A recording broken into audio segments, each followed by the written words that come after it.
Welcome to the Eve Park Tender Admin Data Portal tutorial. Today we're just going to quickly show how we can go through the login process to get you connected and download the files as soon as possible.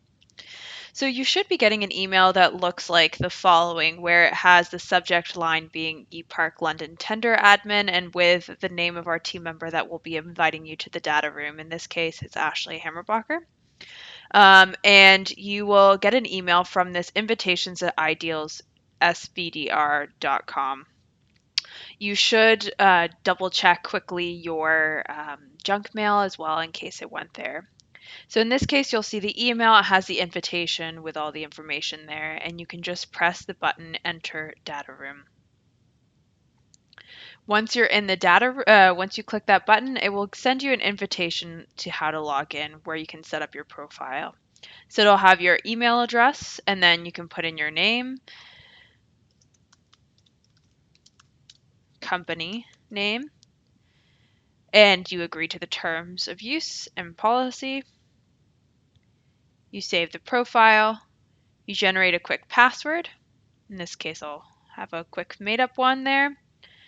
Put in a answer to the security question. Again, this is all private in your access. You can enter your own question if you'd like.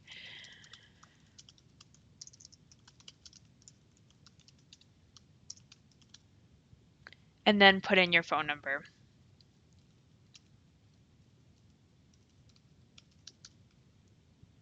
You can decide whether you want a verification code. Usually I choose not to, and press save. It can ask you to confirm your phone number. In this case, you don't have to, so you can press continue without confirmation. And that should take you into the Ideal site. There it'll direct you directly to all the files that you have access to. In this case, we actually have a test folder that's set up. You can click on it, and there you should see all the files that you have access to. You can either access them by clicking on the files in the actual directory and viewing them, or you can simply download them to your desktop by pressing the download button. You can decide whether you want it in the PDF form, encrypted, or in this case, we recommend doing original. You'll get the downloads, and in there you'll be able to access that through your desktop, and you'll have the Ideals access. If you have any questions, please don't hesitate to reach out at the phone number 519-664-3636 at extension 8523 or at our email address construction@upark.ca. Thank you. Have a great day.